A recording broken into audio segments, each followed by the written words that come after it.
Hello and welcome to this video. A number of people have asked me and said, Alex, how do we engage you as an industry expert, not only as an advisor, but as a speaker and as a trainer? And I would be happy to answer this question because I get it a number of times and I thought it would be helpful to just put that into a video. At the same time, it also explains a bit my background, as people also asked about it. And I also want to give some examples of the projects that I have done. I had the privilege to work for a number of famous Chinese and multinational companies, and I've done some interesting projects. So I also will explain and share some work and some projects that I have done previously. So many of you know me as an industry expert who has done many different projects across the industry. Here in this video, I want to focus a bit more on my speaking experience and my training experience, which some people may not know about. So a bit of background here. So yes, I am an industry expert. I've worked on 260 projects worldwide in the last 25 years. And I had a unique opportunity, as I shared in previous videos, a unique opportunity to work across many different projects and as part of some of the most prestigious consulting companies, work on some really interesting projects. And not only interesting projects, it gave me the opportunity to work across every single business function and really get an understanding of how the data flows, of how the processes flow, and also what are the typical problems in each business function across the organization, how to deal with that, and develop solutions accordingly. And on top of that, I had the opportunity to work with some really smart people all over the world, Accenture, Deloitte, and many famous multinational companies as clients or as employers. So with them, we developed many very good industry-leading solutions which can be referenced as benchmarks and best practices in the industry. This is very important because I personally believe a speaker who is just sharing charisma and a nice body language is not enough. Nowadays, you really want from a speaker who is an expert, who knows the topics and can really share facts and figures and insights to the audience. And of course, then it becomes very important to also share that in a way that is appealing, that is attractive, that makes sense, that it is articulate, etc.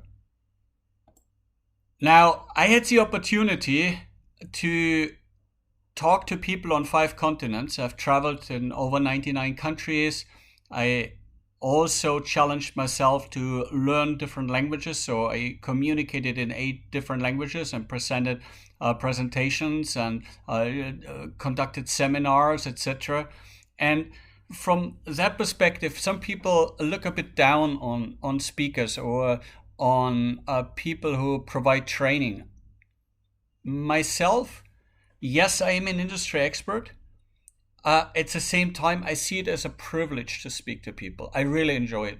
I love standing in front of thousands of people and then imparting literally my life into them, and not only sharing facts and figures, but also making suggestions, guiding and leading people toward an outcome, to a change, to becoming better people themselves, or together as a unit, as a group, as a company, achieving more success. So that's what's really excites me, and I see that as a personal privilege. I also had the opportunity to work on many charity projects around the world. Now, these charity projects did not pay any money, and they actually, when you put them down on a resume, you can't really put them down.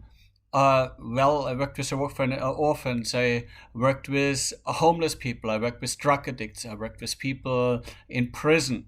I went to the war zones. I actually was in the front line with soldiers and serving them, their needs, their emotional needs, their physical needs, etc.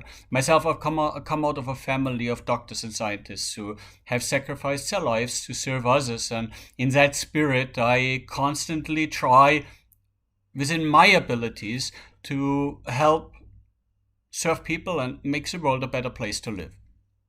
As part of these many different speeches and trainings, and I will give specific examples later, I had the opportunity to address a full range of topics. So I'm not a speaker, a trainer who just on a narrow area can speak. I'm constantly researching, I'm constantly talking to experts, people engage with me as experts, and that's why I'm constantly learning. And that gives me an advantage to not only understand a topic deep, but across the entire organization. And this is really hard to find. So it's an advantage if you have a speaker who understands business, technology, clients, markets, best practices. Then you have power in the game. So I've been able to covering the full range of strategy, of business management, as well as the full range of technologies. And I created in a full range curriculums where I trained thousands of consultants in all aspects of technology related to digital and intelligent automation. As I said, I come out of a family of doctors and scientists. I've worked in other industries, and I bring these best technologies now to the healthcare and life science industry. That's where I'm focusing on right now. And actually, I'm turning down projects from other industries. Some people approach me and say, Alex, can you do this project? Do it in automotive or be it in telecommunications. And I say, very intriguing, top company, would love to do it. But I want to focus on where my heart is, and that is saving people's lives. My personal goal is to impact 700 million people in a positive way in my lifetime. And obviously I can do that only by working with people like you and working with some of the leading companies in the industry to make a difference. And in this case, to develop better drugs, to improve diagnostics and better treatments, and thus increase needless suffering and, yes, save human lives. So when people use me as speaker, I'm not the typical speaker who just gives you a nice sounding speech. I mean, I invest considerable amount of time. I take it serious. I do my homework about the audience. I want to understand what are the key objectives. What do you want to achieve as an organization? I sit down with leadership. I want to understand the audience, their needs, and where the audience is currently and where I should take them to, because I see that as a mark of a good speaker, to really bring change, impart life into a large number of people. So why do people bring me in as an expert speaker? Holistic experience, as I said. Understanding the industry, understanding it end to end, understanding how organizations work across the organizations and on key topics. Throw me any topic and I give you a challenge. I love the intellectual challenge. Bring me into any boardroom on any key topic in an organization, and I will stand my ground, and I will not only have an intelligent conversation, but I will ask the right questions, analyze the problems, and within an hour I will be able to brainstorm with you and develop a solution on the spot. Check me out on that. I take it as a really interesting challenge that I really like. And also why people engage me is because I work a lot with leaders, with CEOs. I understand their point. I personally have started companies. I have managed my own companies, and I've turned around small companies. I've worked for some of the largest companies in the world in every single business function. And I worked with a lot of leaders, a lot of pain points. I know the loneliness, the pressure, the hardship. Being a leader is a challenge, a responsibility, especially if you want to be a good leader. And so I speak the language, and I can be yes, a trusted friend, an advisor, more than advisor, more like a trusted friend where you can, and some people do that, pour their heart out and share that privately with me. And of course, whatever they share with me, that is absolutely confidential. This is where I also bring in value on what, if according to that leader's vision, I can speak to that audience and again help drives that change process. And if you've seen some of my videos, I mean, you get a certain feel. Why do I invest, for example, right now, my personal time? I'm not accepting projects right now. I'm rejecting billable projects in order to serve people in is a difficult time going through COVID lockdown. Why would I do that? Well, answer is because I care about people. A lot of people are suffering, and some people are committing suicide. And it is also heartwarming to receive these messages. And if you are one of them who sent me a message, I really want to thank you. Some of them have expressed a heartfelt a thank you for my effort to investing myself, putting these videos together, providing inspiration, encouragement, motivation. Yes, you are not alone. We were getting through that lockdown together, and yes, everything I do in putting these videos, they are for you, and I really want to serve you. So all the best, and together we will get through that. So throughout over 20 years in many billable projects, on charity projects, have invested myself in people. I mean, traveling all over the world, being in slum areas in India, being in religious hardcore areas with a lot of difficulties for women and certain minorities, being in, as I said, in crisis situations, being in prison, investing myself in people, and at the same time, yes, working with business people and managers, looking at where are they at in their career, their skills, their needs, their struggles, and providing theirs and guidance and advice based on not only my own experience, but yes, I mean, based on a lot of best practices that I have collected throughout the years working with many good companies. And now you see a video. It is not an attractive video. I'm focusing on content, so I'm not having here very flashy sounds and very nice light effects and everything. Now I just wanted to get a message across. So, but when I speak for an audience, I mean, hopefully you gain the impression I'm articulate, I'm well structured, and I care about people, and altogether that hopefully defines good communication skills. But we are all learning, we are all improving. As I said, last but not least, I am one of these speakers who really sets the goal of I want to bring a change through my speech. I want to have an impact. It should be life-changing for that person to a certain extent, and or it should drive forward the development of the organization. There's constant change in the market. People have to constantly adapt. Companies need to stay competitive. And here I help make a difference. Now, people always want to see previous work, projects, etc. And of course, I mean, this is important. When I work with companies, I typically bring, as I said, best practices. And these are previous projects that I've worked on directly, which I directed or which I supported, or where I have insights because I was pulled in oftentimes as a senior expert to troubleshoot.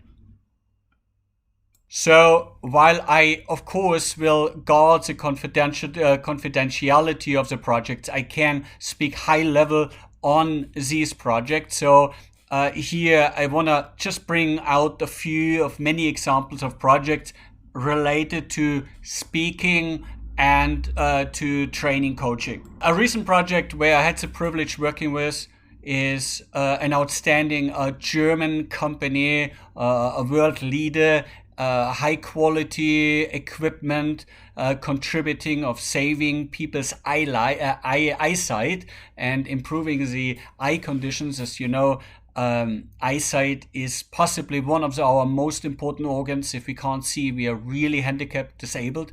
So a big disadvantage. So size makes a marvelous contribution. And in this case, I had the opportunity to bring my experience from China and the China 14's 5-year plan, analyze that in detail, also with focus on the eye care directive, and then provided guidance on what should size do in terms of engaging with the hospitals and with other key customers, and engaged with top leadership, with marketing, with sales, with business development, and other functions.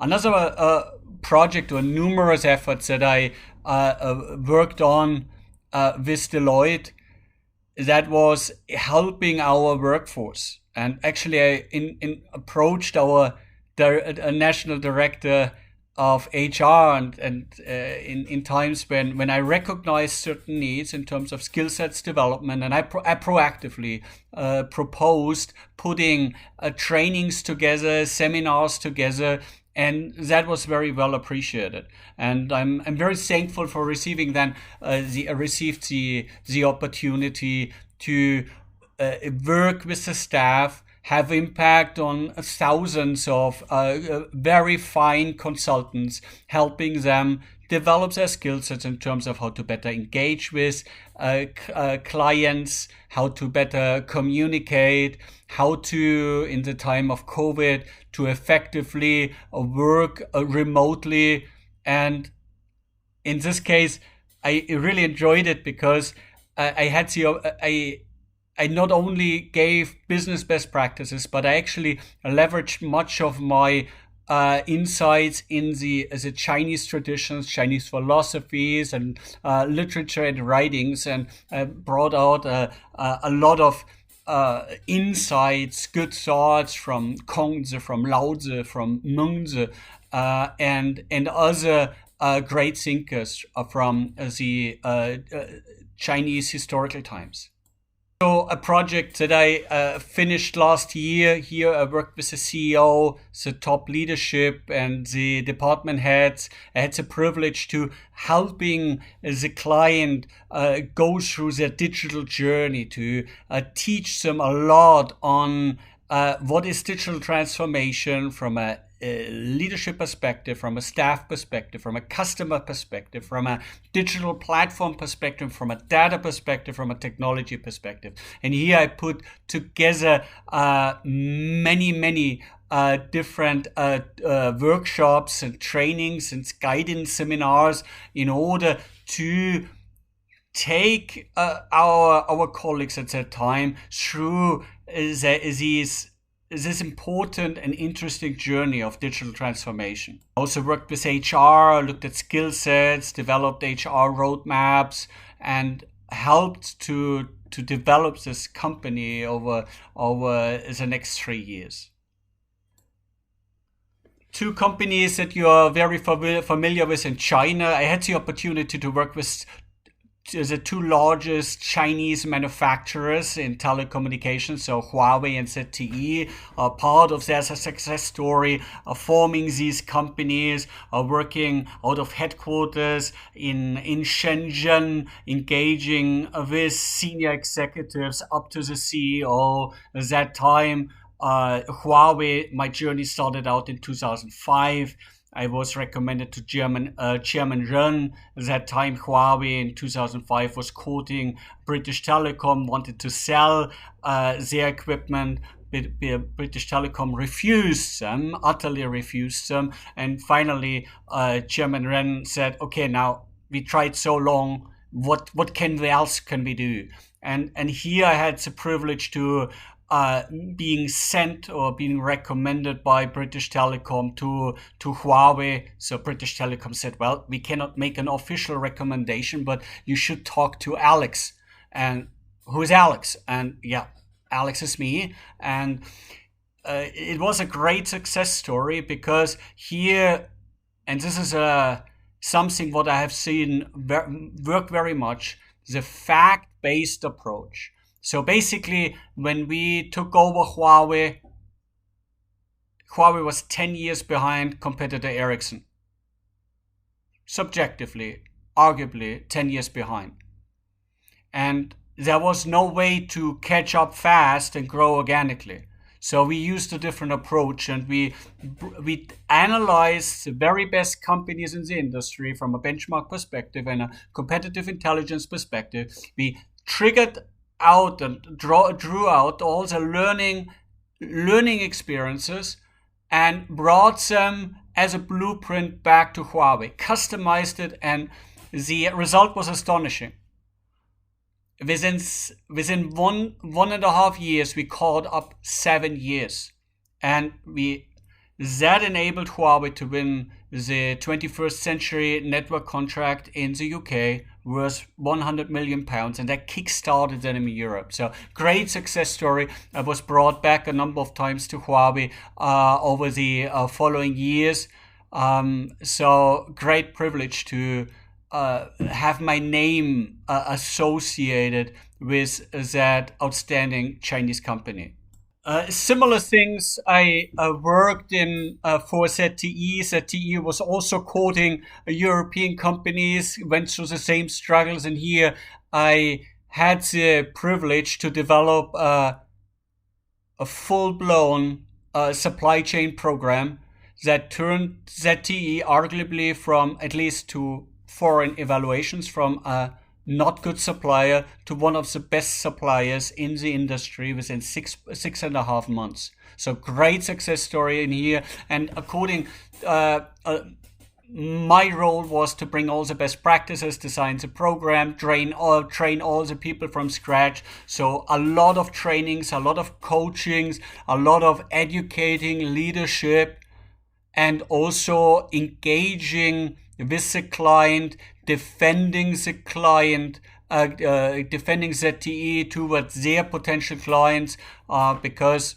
not everything went smooth in that journey from being a not so good supplier to one of the best suppliers in the industry. So that was a learning experience, and sometimes I had to really jump in and put my name on the line and say, look guys, this company, the client is learning, ZTE is learning, so I take my word for it. We are improving and we are growing, and we succeeded. So also a program then that won industry awards. As a project, was my work for Accenture. Accenture also, many of you know, is one or perhaps the largest consulting company, at least by number of people. When I left, it was like at 470,000. So, and my role was threefold. I designed solutions, so I analyzed client needs, design solutions, and then typically the work would stop, but I was pulled in actually also oftentimes in the implementation. I was a person who engaged with the key clients, and every time when I was on both the first two sales presentations, we won a project. So that was a great experience. And while I was solutioning and supporting these projects from an implementation perspective, I took extra time, a lot of night hours, and turned those into seminars and speeches and over 100 videos, and with viewers up to a quarter million people watching on a regular basis my videos and blogs and informations and white papers. So very much published. If you look on it on the internet, well, you will not find that because that is proprietary in the Accenture internet space. But I was recognized, publicly recognized as the first Accenture executive storyteller, meaning being regarded as someone who could represent Accenture top executives talking with clients and sharing the story or the value propositions of Accenture. So quite a visible role. You have to communicate well, and you have to have a good character and integrity to be in such a role. Also in China, I was then working with the Accenture outsourcing center and helped train 6,000 people in RPA, in AI, in advanced analytics, etc. So yes, speaking in Chinese. So what will be interesting for you as a company or a person who knows or has friends in companies and says, well, Alex, I would like you to come to our company and work with our leadership or give presentations to our department or train, or you simply want to recommend me to other organizations. Happy to follow then that opportunity. Now here on this slide, if you want to look, I have put down topics where I have extensively talked about. So imagine I have been drilling out best practices of literally 260 projects that I personally supported, worked on, analyzed, troubleshooted, or assisted in some other in some other way. So, and these best practices I have turned into then trainings and speeches, and covering a large part of what is relevant to an organization. So, if you are a company leader or an executive and you say, well, we would like to bring some positive change in such and such area, it is very likely that I have already talked about the topic or even developed trainings on that matter. So with leadership, I have worked on strategic topics, business model and alignment, a lot of stakeholder management. When I was in the United States, I worked on the largest wireless merger project at that time. And I was in charge of stakeholder management, which was a very challenging situation because you had very different vendors in a room and they were all fighting for extra work, and somehow we had to bring it together to deliver a merger here. So that was a big challenge, and what I've learned throughout the years is engaging with people on all levels. And one aspect that has really helped me is when you deal with different cultures and different projects, not only in company cultures, but on a multinational level. I've worked a lot in foreign countries. I had the opportunity to work with many different nationalities, and I always learn to appreciate that each culture, each ethnicity has special values that they can contribute to a project. And that helped me always in terms of talking with people, but also developing fresher, better solutions. We talked about the organization level here, developed numerous operating models, end-to-end solution, back-end, front-end, middle office, and continuous improvement efforts, lean, worked with a lot of management, performance, and KPI topics. On the business side with commercial models, sales, marketing, client-customer engagement, provided a full range of technology curriculum, teaching about almost every single imaginable technology that you need in a business. From RPA, AI, advanced analytics, digital twin, IoT, 5G, ERP, etc. Then, like always, I mean, it's all about people in an organization, right? Upskilling an organization, identifying the needs, identifying what is the market requiring in terms of skill sets, how can we develop that internally through hiring, etc., reshaping the skill model, building a workforce of the future. So I talk quite extensively on that topic. Digital transformation, well, I'm certainly considered as an expert in the industry, digital transformation and intelligent automation. In Accenture, I was in charge of building that practice that in team effort we led to number one in Europe at that time. Also worked on very large CSR, corporate social responsibility and sustainability projects. Again, won awards in this field.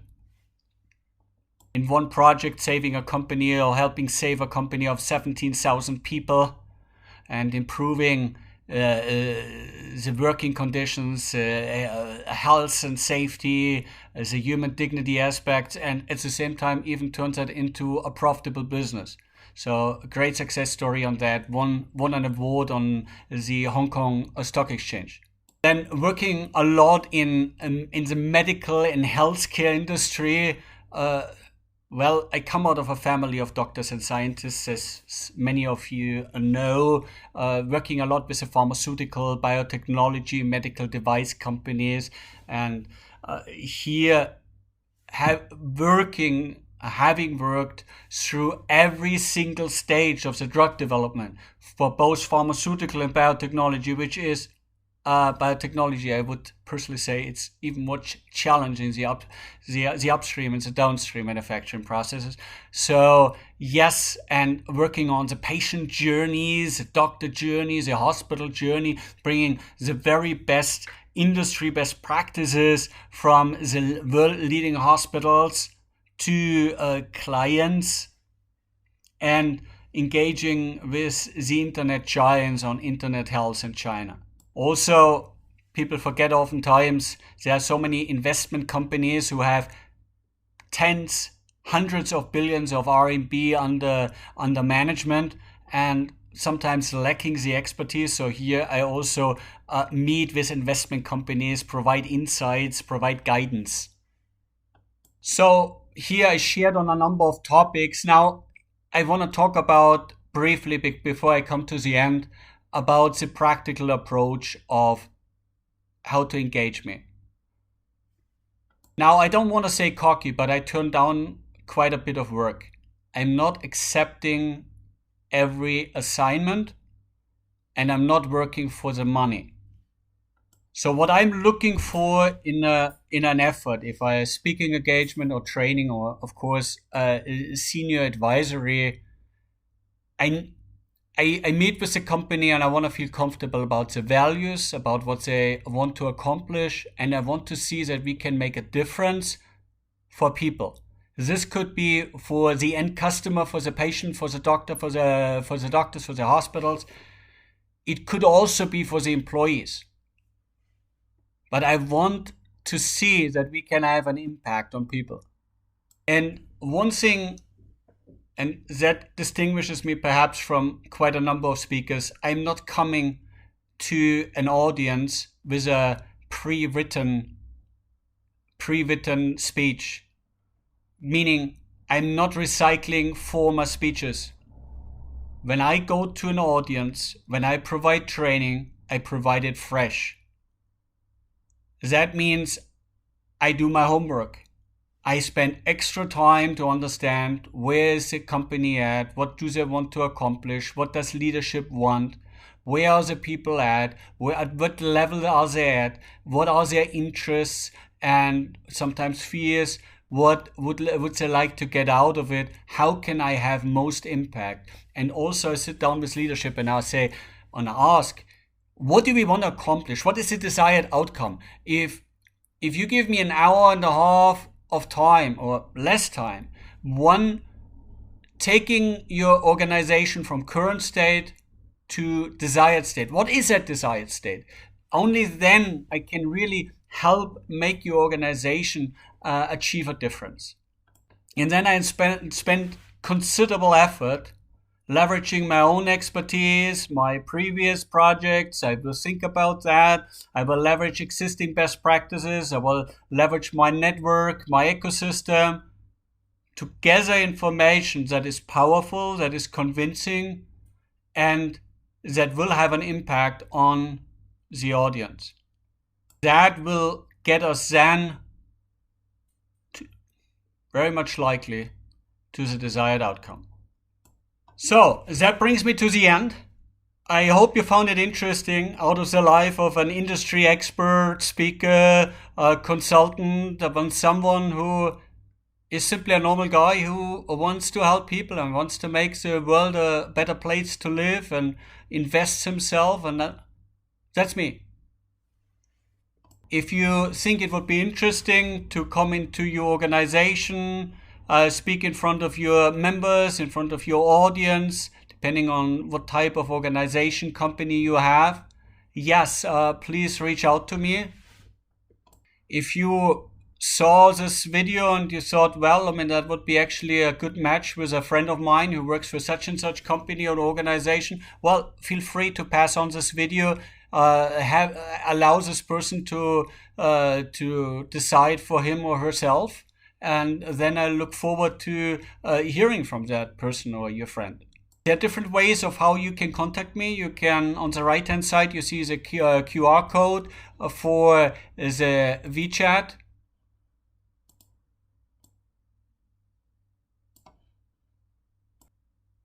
And actually, I just made my picture smaller so that you see the full QR code, so you hopefully can better scan it. You also could send me an email. You could look at certain videos on my YouTube channel, and or you could connect with me on LinkedIn. 23,000 people worldwide are following me. These are leaders, these are experts in the industry, so really good people. So if you want to join this network, feel free to send me an invite. Yes, so that brings me to the end. I wish you all the very best, and I hope we will see each other in person soon. Thank you and have a great day.